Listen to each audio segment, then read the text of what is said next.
The next few slides are a study of body types and characteristics that world-class swimmers share. Now, I realize that we can't change our genetics. Maybe we can go to mom and dad and lodge a complaint, but I don't think it's going to do any good. So, studying the body types of world-class swimmers, what's that going to tell us? We know that large hands help a swimmer swim faster. So maybe we can look at the role the hand plays in the stroke cycle, and that'll be some clue to coming up with an optimal technique. Abdominal strength. I know genetics plays a role there, but lifestyle is pretty influential when it comes to abdominal strength. A good core strength training routine can yield positive results when it comes to abdominal strength. Flexibility. Well, genetics is a major player when it comes to flexibility, but lifestyle also contributes. So maintaining a good stretching routine can certainly be beneficial to good swimming. I'd like to take a moment and talk about the feel for the water and the elusive feel for the water. I hear a lot of coaches and swimmers talk about the feel, but I've never heard anyone articulate it really well. And I think what we have to understand, especially for adults who are coming into the swimming world new, and they hear this term, a feel for the water. What is that?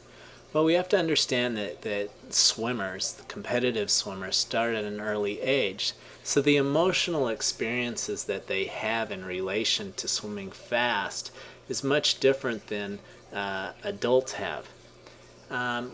Imagine a kid swimming a fast time in the pool, and the coach sees it and gives him positive feedback. His teammates cheer for him. His mom and dad are very excited.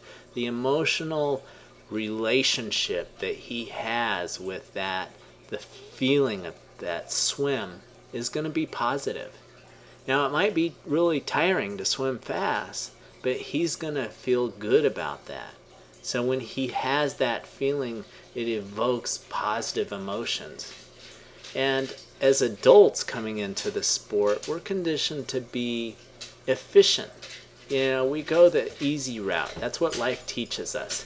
It teaches us how to get through life as efficiently as possible and save as much energy as possible.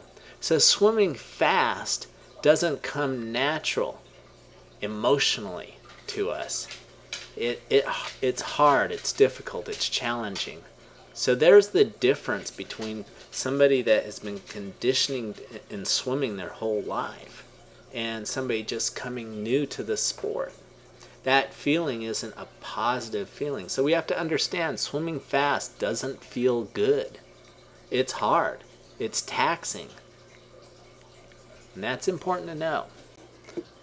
We talked about starting at a young age and the benefits you receive emotionally from that experience. It's also true physically. The things that you learn as a young child come much easier than they do learning them as adults. Learning to love the sport is really important, and it happens at an early age. Not that it can't be done as an adult, but it has to be learned.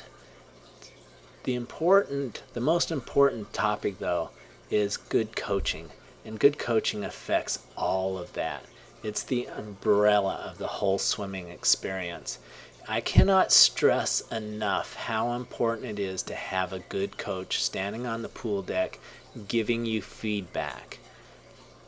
And that's all I can say about it. It's really important. It's the best investment you can make in your swimming career is hiring a good coach. So what can we do as adults who don't have a swimming background, didn't jump in a pool when they were 3 years old and start racing competitively for the next 20 years? What can we do to improve? As a wetsuit salesman, I want to say buy a wetsuit. And there's a lot of truth in that, because the qualities of a well-designed triathlon wetsuit will help you float and create less resistance in the water. But we want to focus on technique and what we can do with our technique. So please continue to follow our films, and hopefully you can learn more.